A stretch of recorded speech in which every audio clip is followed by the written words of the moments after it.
కాళేశ్వరం ప్రాజెక్టులో భాగమైన మేడిగడ్డ, అన్నారం, సుందిళ్ల బ్యారేజ్లపై విజిలెన్స్ అండ్ ఎన్ఫోర్స్మెంట్ విభాగం సమర్పించిన నివేదికను రాష్ట్ర విజిలెన్స్ కమిషన్ ఆమోదించింది. మేడిగడ్డ బ్యారేజ్ కుంగిపోగా అన్నారం, సుందిళ్ల బ్యారేజ్లలో బుంగలు ఏర్పడి భారీగా నీళ్లు లీక్ అయిన విషయం తెలిసిందే. దీనిపై విజిలెన్స్ విచారణకు ఆదేశించగా బ్యారేజ్ల వైఫల్యానికి 40 మందికి పైగా ఇంజనీర్లు, ఇతర అధికారులు బాధ్యులని తేల్చుతూ వారిపై క్రిమినల్ చర్యలతో పాటు శాఖాపరమైన క్రమశిక్షణ చర్యలు తీసుకోవాలని విజిలెన్స్ విభాగం సిఫార్సు చేసింది.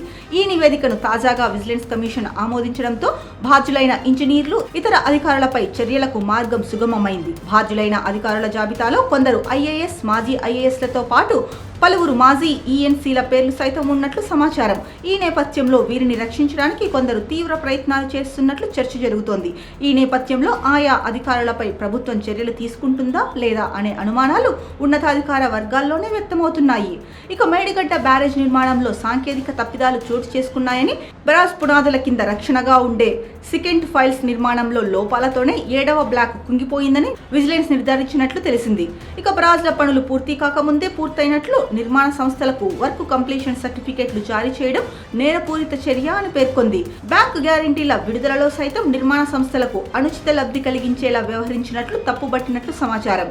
మేడిగడ్డ బ్యారేజ్ 2019లో వినియోగంలోకి రాగా అదే ఏడాది వచ్చిన వరదల్లో బ్యారేజ్ దిగువన రక్షణ కోసం ఏర్పాటు చేసిన సీసీ బ్లాక్లు కొట్టుకుపోగా 3 ఏళ్ల పాటు మరమ్మతులు నిర్వహించకుండా ఆపరేషన్స్ అండ్ మెయింటెనెన్స్ విభాగం నిర్లక్ష్యం చేయడంతోనే 2022 అక్టోబర్లో బ్యారేజ్ కుంగిందని పేర్కొంది. ఏటా వర్షానికి ముందు, ఆ తర్వాత బ్యారేజ్ స్థితిగతులపై అధ్యయనం చేసి నివేదికను తయారు చేయాల్సి ఉండగా నాటి రామగుండం ఈఎన్సీ నిర్వహించలేదని తప్పుబట్టినట్లు తెలిసింది.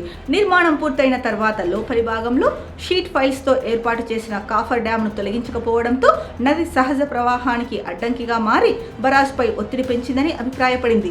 ఈ విషయంలో నిర్మాణ సంస్థతో పాటు రామగుండం మాజీ ఈఎన్సీ, ఎస్సీ, ఈఈలే బాధ్యులని తేల్చినట్లు తెలుస్తోంది. ఇక బరాజ్ల వైఫల్యాలపై విచారణ నిర్వహిస్తున్న జస్టిస్ పినాకి చంద్ర ఘోష్ కమిషన్ కు తాజాగా విజిలెన్స్ అండ్ ఎన్ఫోర్స్మెంట్ విభాగం తమ నివేదికను అందించింది. ఈ నెల 20 తర్వాత జస్టిస్ ఘోష్ హైదరాబాద్ కు చేరుకొని సాక్షుల తుది దఫా క్రాస్ ఎగ్జామినేషన్ జరపనున్నారు. మాజీ సీఎం కేసీఆర్, మాజీ మంత్రులు హరీష్ రావు, ఈటల రాజేంద్రలకు లేఖ రాసి క్రాస్ ఎగ్జామినేషన్ లో పాల్గొనడం ద్వారా కమిషన్ కు సహకరించాలని కోరుతున్నట్లు తెలిసింది.